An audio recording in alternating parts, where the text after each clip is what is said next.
think we're good to go. So today is November 10th, 2014. My name is Sarah Radovish, and we are interviewing Tony Corley and his wife Rose Corley on the subject. It's Rose Garca-Corley. Rose Garca-Corley, thank you. On the topic of their marriage. And then we are interviewing at researcher Sydney Ross's home in Paso Robles, California. So first, can you just tell us a quick background about both of yourselves, where you're from, and where you were born, and just your family history in the area? Ladies first. Oh, okay. Well, I was born in Lompoc, California, and I have history here in this part of the world. My mother's family was here before this was the United States. My father's family was in Texas before it was the United States. And my mother's family's from California, Central California. My father's family migrated from Texas to Lompoc. I was born in Lompoc. And 5 generations that I know of on my mother's side in Santa Barbara County. And so I grew up in Atascadero. Go Greyhounds, too bad we lost this last weekend. And Didn't lose, Paso lost. Oh, go Greyhounds, we won! Oh yeah, Go Cats lost.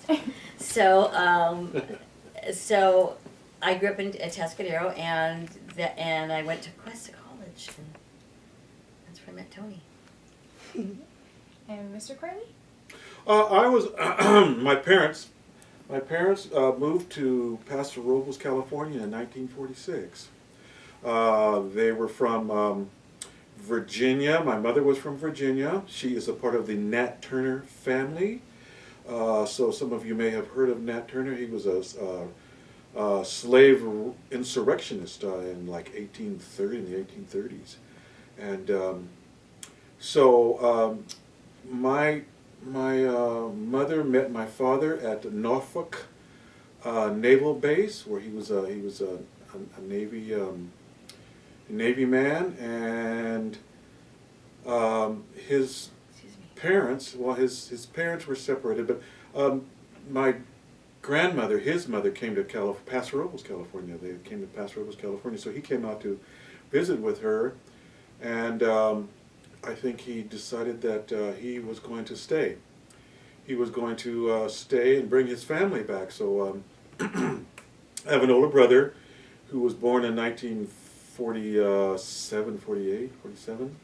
And I was born in 1949 here in Paso Robles. And I was born on Riverside Avenue in a house. Dr. Sobey came and delivered me at our home because there was no hospital in the town. There was no hospital, so he delivered me at home, where I lived for like 17 years before my parents built a house on 12th Street. And I went to school at Paso Robles High School, played football, played little baseball, started surfing in 1962. The first time I got on a surfboard was 1962 with Tim Kernahan, and we went to Cayucas. We went to Cayucas and rented a surfboard. I couldn't sit on it. I couldn't paddle it. I couldn't do anything other than just be on it. I mean, just barely on it. So, but that's been pretty much a good part of my life.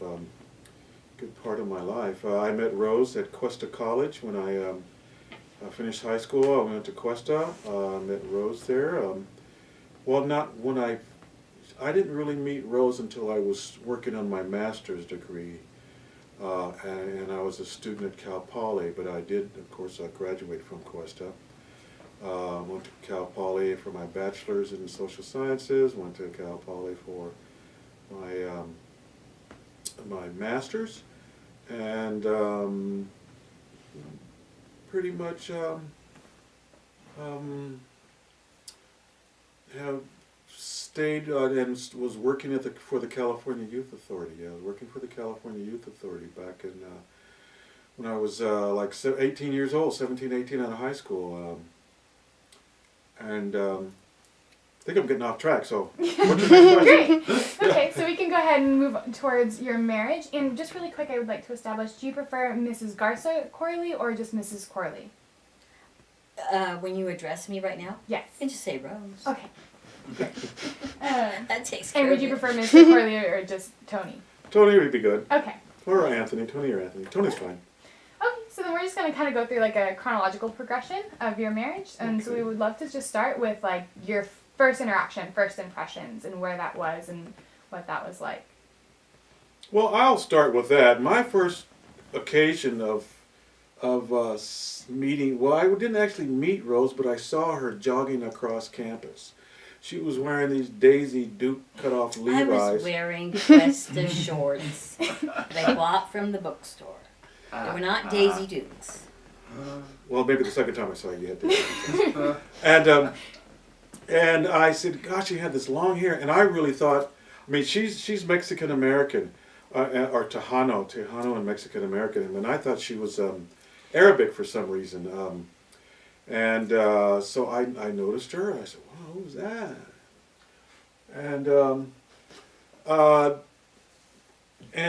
So I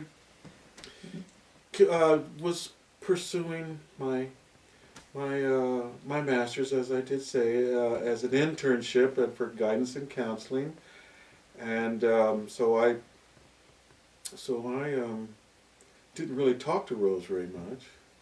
We didn't talk that much because it unprofessional to fraternize with the students. Right, other he was than, the counselor, I was the student. Yeah. So that's kind of how we sort of met that way a little bit. We met a little bit. But, So kind of the first time I remember meeting Tony was, I worked for Cuesta, and it was a student work program. And so he came into, it was enrollment. And so... what year is that? I think it was in 78. 78. Must have been August of 78. Yeah, it was in August of 78. And so, you know, we were all, everybody had their stations and bustling around, getting back and forth. And so I saw him, I went, oh my gosh, who's that guy? Don't look. So then I had to run an errand to the bookstore, and then I bumped into him. Oh, he had a really deep voice. I thought, oh my gosh, this guy's too much. What do you do? I know, of course. So, but then we didn't talk to each other for, I just, admired him at a distance. As a matter of fact, a little secret, I used to carry this little photocopy picture of him. Like, out of the counseling office. Oh, it was my resume. It was a copy of my Look at this resume. guy, he works in the counseling office. Isn't he cute? Oh, so cute. I didn't know. Yeah, he didn't know. So, but we would see each other a little bit, back and forth across the campus, but we really never spoke. I think in that year, we probably spoke maybe 3 times, maybe 4. And it wasn't until I had taken a tour across the United States, come back from my last paycheck in August of, it was in August, yeah, no. Well, anyway, school was starting in September, so I was going to San Francisco State. And so we just happened to bump into each other, and we exchanged addresses at that time. And he says, can I write you a letter? And I thought, you have no idea. So that's how we met. But I moved to San Francisco, and he stayed in San Luis. So then how did that, being long distance, were you long distance at the beginning of your relationship then? Yeah, we were. Who pursued who then, once you moved? Well, we started to write, and of course, San Francisco being a big city, and coming from San Luis, it was, it was a big change at Atascadero. So we were writing back and forth, and how's it going, and how you doing, and it's kind of lonely, and, a little bit indifferent here, and so then, well, let's visit when for the holidays, Thanksgiving, and so we started to visit with each other, and then She would come down. Come to San Luis. To Atascadero, and To Atascadero, and then I lived in San Luis Obispo. And then I had girlfriends in San Luis, and so he would convince me to visit So anyway, so then I thought, you know what, I really don't, he's really, because I had a secret crush on him. But I didn't want to really be involved because I just thought, this is really not something I want to be involved with because he's like an older guy and he probably has a lot of girlfriends or something like that. So I decided. Do you have your ring on? Oh, there it is. So I decided that, that I was just I wasn't gonna pursue it. And she wants to talk to you. And so then he wrote a letter and said, oh, this is, he said, at the bottom of the letter, he said, we're not just gonna kiss and walk away. And so then he started to pursue me, and he started coming to the city. And I set the hook. he set the hook. So then, by the end of the year, I guess that must have been August of '77 when we first.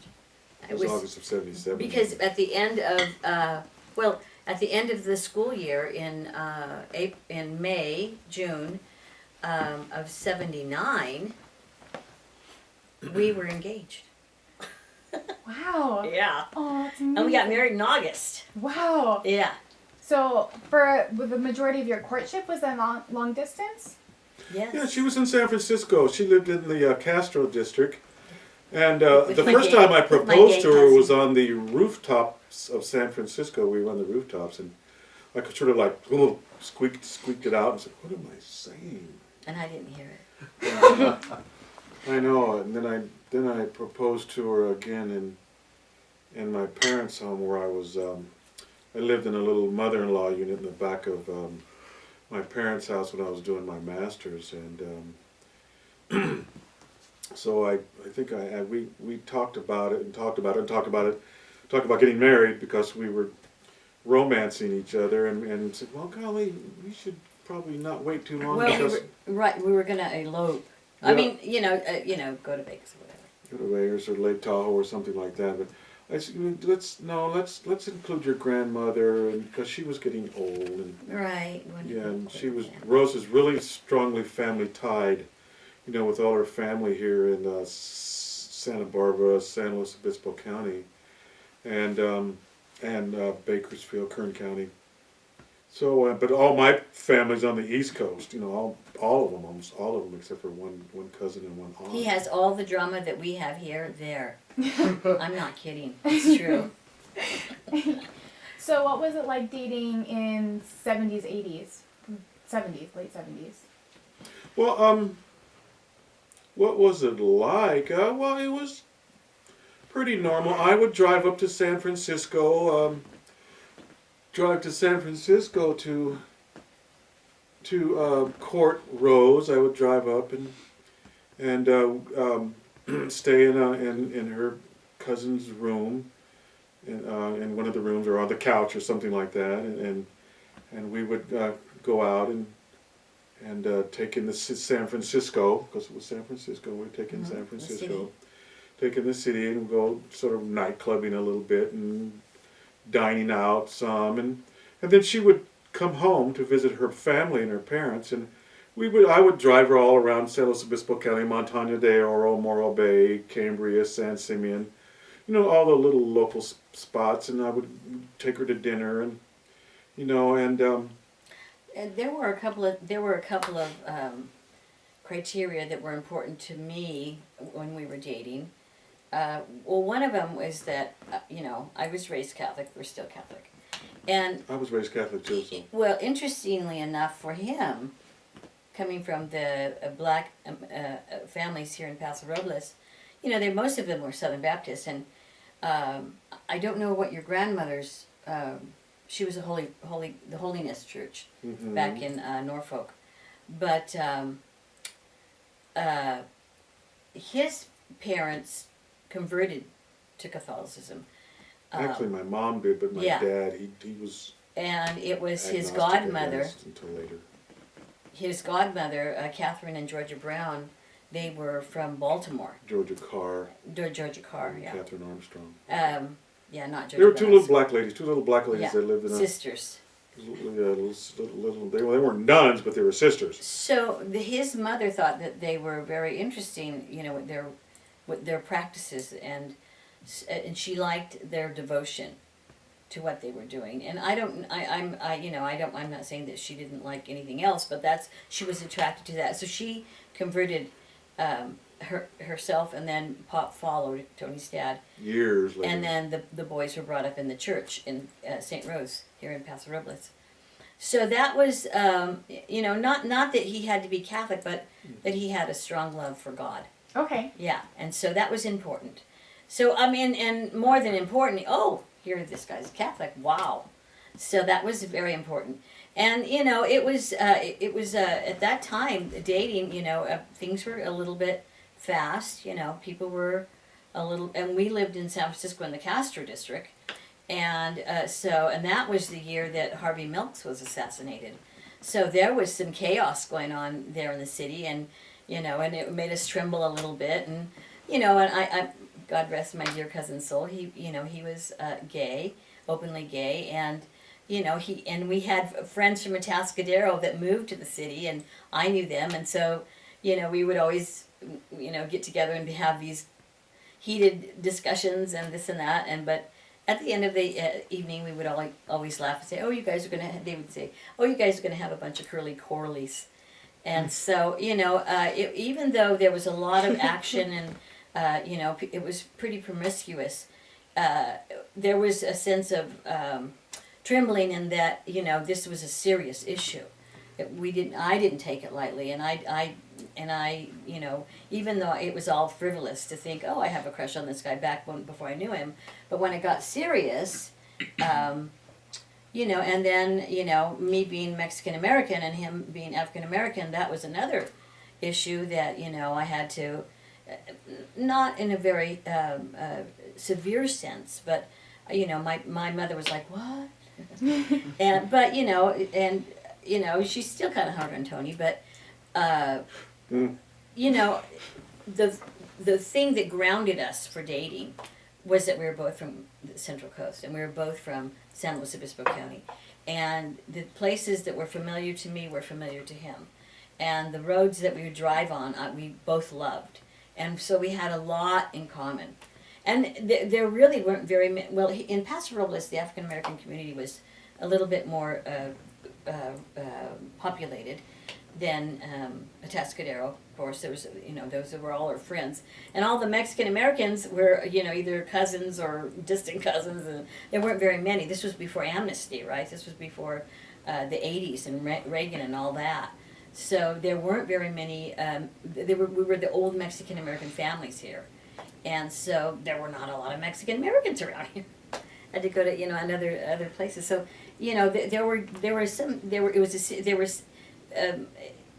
it was fun, but there was several issues that made it serious about what we were doing. What are the criteria that I set before your next question? That I sort of set. I mean, doing my master's degree in counseling, part of the things that you would learn, I learned, was you had to set your goals and set your criteria. And part of the criteria that I set for my mate, for my lifetime mate, was God first. God first. I was sort of vacillating between what would you call it? Sort of paraphysical. Anyway, sort of Eastern philosophy, because I was sort of leaning away from the Catholic Church because I was exposed to a lot of these things. And so, but I decided that, what I wanted for my mate was to be, was God first. She would have to be God first, family second, education third, a local person, because I knew I didn't want to live some other place. I mean, I love San Luis Obispo County, and I was pretty tied to my family, and I know that she was very close to her family. So God first, family second, education third, and she had to be educated. I mean, because, here I was educated, so, and I wanted her to at least have a college degree or so, because that way we would have something in common. And then live locally, and then an outdoorsy person, that she would like the outdoors too. So we fit, That's a good fit. I was checking off the criteria here, and she meets pretty much all of them. Obviously, surfing is such a big part of Tony's life. Did you have any background with surfing, or what was that like? I know just personally, my boyfriend is a climber, and that's such a big part of his life. Yeah. And so I could definitely relate to that. I assume. So how was surfing incorporated into your relationship? Well, when we were dating, he had it on the back burner. Because he was just starting, he was just starting the BSA. That was he started in 74? 74, 74, 74, 75. So that was 5 years into it. And he didn't really realize what he was doing. Not that he didn't, know how to surf, but he didn't. We often say, well, if you would have known this and that, would you have done that and this? And I was like, so he really didn't know what he was doing. But yeah. So it was 5 years into it. Let's see, so that would be in 79, when we got married. And so he had written an article to Surfing Magazine, and he had started to get, responses from other black surfers throughout the United States. And so, I was like, oh, I'm fine with it because, being from Atascadero, we used to go to the beach too. Our favorite place was Montaña de Oro, we'd all, before I knew him, our kid, our teenage, classmates, we loved the beach, and so the beach was always a part of the, this lifestyle, even if we were 30 miles away.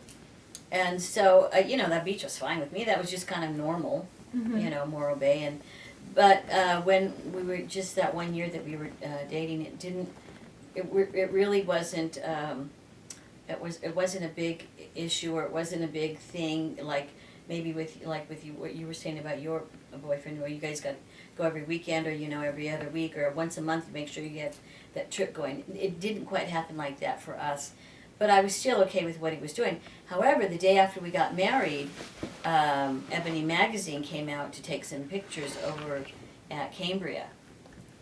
And I thought, oh, well, that's exciting, So and as far as me being a surfer, I wasn't a surfer, but I did, start boogie boarding.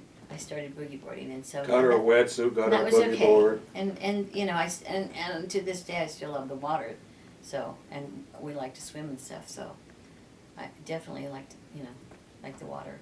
And then really quick, we all read your letter to Surfer Magazine, and then we also read the response letter, the hate mail that you got. Oh, the second letter I got. I thought it was a joke. The Tony Corley. You spooks don't belong in the water, even in Africa, blah, blah, blah. And I thought it was, when I first got it, I thought it was a joke. Mm-hmm. I thought it was another black surfer writing this kind of a joke thing, because there were little drawings on it. And well, as a matter of fact, after the interview last week, I was putting stuff away, and I found the letter. It was in a frame, and it was behind another picture like that, so I found the letter. But, yeah, I thought it was a joke. I thought it was somebody clowning me, and as another black surfer. But I guess it turns out it wasn't, and I never did. It didn't have a return address on it. So how did you react to that? To that letter and to that. That situation. To any situation. Yeah. We weren't married then. Mm-hmm. Were you dating then? Nope. Or was that before then? No, that was before. Yeah, because see, I wrote the letter in 1970 in December of 73, and it got printed in 74, January of 74. Okay. And we didn't actually meet until 1977 or so. Okay. Yeah. So. Okay. So I kind of had it going on like that a little bit. We had meetings. We had not just meetings, but we also had some events, get-togethers, a lot of get-togethers. Some of it was. I have pictures here, of. And I hate to say it, but I was very naive, to any direct prejudice. And maybe it was because I had a big family, so I didn't have to go out of my safety zone to make friends or be in the public or whatever, would have caused a reaction for me to feel like I was a victim of being a prejudice. But I don't know. I in Atascadero we were all okay. Even the Cook's family, the Adams family there. We were buddies. We were all very close. They were black folks. They were black families. And and their parents and my parents, they didn't necessarily party together or get together for many occasions, but our homes were open to each other. We would come and visit, and my brother and Roosevelt were Roosevelt football, buddies, and they throughout high school. So I don't know. Atascadero, even though they did have, I can remember them saying in their family that when they first moved there, that they had problems.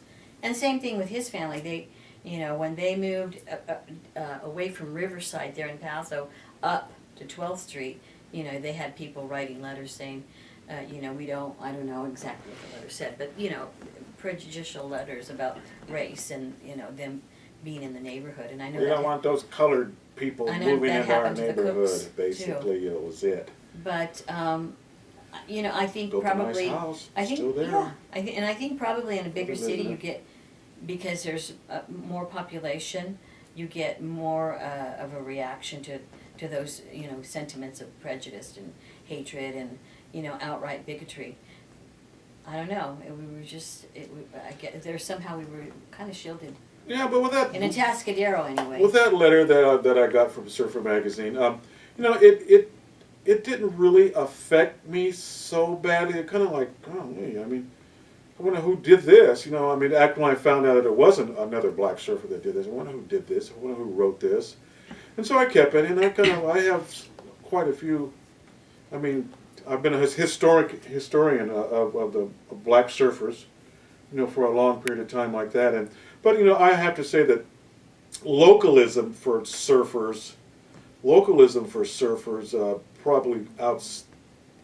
probably has more resistance to newcomers into new areas than actually black prejudice. Because if a surfer goes out and can surf relatively well, and also shows respect in the water, okay, it's your turn now, now it's my turn, shows respect, and, hey bro, what's going on? What's happening? He will get respect back, as opposed to, well, hey nigger, what are you doing out here? God dang, what are you doing over here? We don't get much of that. Okay. Don't really get much of that. And it's gotten better, although we do have members in the BSA and the Black Surfing Association that, in Long Beach, where they really do, he does come under fire for, being the lone black surfer, and a lot of the locals that have been there for, a long time give him a hard time. Locals, yeah. But, when you wrote that letter, I think you lived in Wainimi, didn't you? I lived in Port Wainimi. Yeah, so there too, there was a lot more, the population was greater, the distinction between black, white, and brown was greater, all that was more amplified. So that probably had a lot to do with it, where he was located and the area and all that. Okay, great. And then I'd like to transition more on your marriage itself. Just briefly on your actual wedding day, was there any specific family traditions that you incorporated from both sides of your family that were specific family traditions? We have our wedding photo album. So I don't know if you want to take pictures of that or show that to you now, or. As soon as we're done talking, then we can go through and we'll scan those. Yeah, we had a pretty large wedding as far as bride's grooms or groomsmen, and bridesmaid. There was like 13 or 14. Yeah, we all were color coordinated and like the rainbow. Yeah, we kind of did a modern thing. Yeah, it was pretty modern, and it was. Well, we got married in the church. Yeah, we got married in the church, you know, and then we had our reception at the what was it called there? The Rotunda Room in The Atascadero. Rotunda Room, which is huge columns. You know the It was Veterans Memorial round. Building in Atascadero? Possibly, The one yeah. they just finished repairing after That's the earthquake. beautiful. Yeah, Yeah, it was. inside it was, you beautiful. know, the huge columns and the balcony all the way around like that. And that's where we had our reception there. And yeah, it was quite an event. It was like, oh, wait, I can't believe. I mean, I'd never been in the Rotunda Room either. And I was sort of in awe with the whole event and the whole thing. I don't even remember half of it. Yeah, it was pretty, You know, to pretty say that spectacular. we did things traditionally, whether it was from the black black family versus brown family, or I don't. Did we have greens?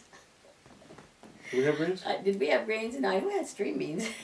No. Oh, being for the No, wedding? yeah, for the wedding, the No, actual we- ceremony. we Wedding, had we didn't. It was Chili pretty. verde or something like No, that. we didn't have chili Menudo? No, we didn't have menudo. Well, what went bad? Something went bad. That was for my parents' 50th anniversary. No! No, for their 25th wedding anniversary. No, it was at our wedding. Remember Uncle Frank's batch of grub went bad overnight because they made it and it went overnight. They didn't Babe, that refrigerate it. wasn't for a wedding. That was for my parents' anniversary. Anyway, Okay. that's it.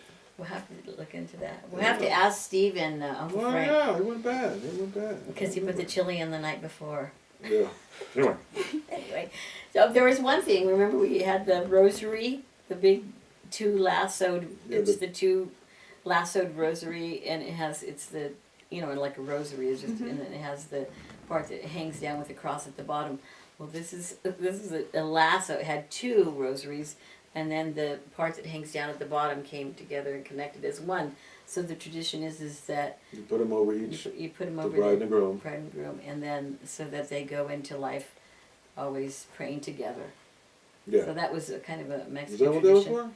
Yeah, that was a Mexican traditional item. We still have that, don't we? Yeah, and what else, Tony? That was anything that was traditional, other than it was very traditional for for a Catholic wedding. But we had the guys wore daishiki shirts. That was that was from you. As a matter of fact, when you were getting ready for before the ceremony, you had your daishiki on. Yeah, I had on Your white African long shirt, and then all the groomsmen were in daishiki shirts. different colors, from Yeah, light purple all the way to yellow, all the way to green, to green The and whole purple and yellow to, yeah, what colors of the rainbow and is? the women were Let's see. in, like they And a Grecian they were- Grecian flowing. tied, and then the long skirts, the blouse top, blouse and then skirt. So that was And they matched. They untraditional. matched their Mhm. grooms. Mhm. The grooms made the groomers. And then we also, another thing we did that was very untraditional was that he wanted an all natural cake. So instead of using, which we really don't know if they did or not, instead of using white sugar, supposedly they were going to use maple syrup. Pure maple syrup. I Pure want. maple syrup to sweeten the cake. So The then icing. once we took Carrot some cake. pictures outside the Good rotunda cake. room. It was good. Carrot cake. We got up there and the gals that made the cake were going, hurry, hurry, hurry, come take a picture in front of the cake because it's falling over. So we had to, This was on pedestals, sort of like it was the on columns in the it was just rotunda one room. pedestal. I mean, it was just one layer. But so that we took some pictures in front of there, and then we took it off and put it down, all of them flat. But and then we also had different dancers. We had, We had a modern jazz dancer, a black girl, Verlita, Verlita. and another Her- guy. her that they partner. didn't mind. And then Rose had a a classmate from San Francisco State that was she was Egyptian, She was Egyptian. and she did a belly dance. Yeah, she did. And we had singers up in the balcony, the gay folks, Louie and Nick and And Carmela. And was Carmela, was not gay. not gay, but she was squealing like the rest of them. They were all singing up there on the top. And then, you know, and you know, my parents, they covered a certain portion of the wedding, and then his. Oh, we had a band, we had a mariachi. Was it mariachi? We had a conjunto, which was like Mexican music. Oh, okay. After that, and other than that, it was pretty traditional. But it was pretty good size. It was pretty Yeah. good size. Pretty sizable. Awesome. And then going into your actual marriage, anything, don't feel pressure to answer anything. We would just love to know, like, and so you guys have been married for quite a bit of time, and that's, I mean, especially at this day and age, it's an accomplishment.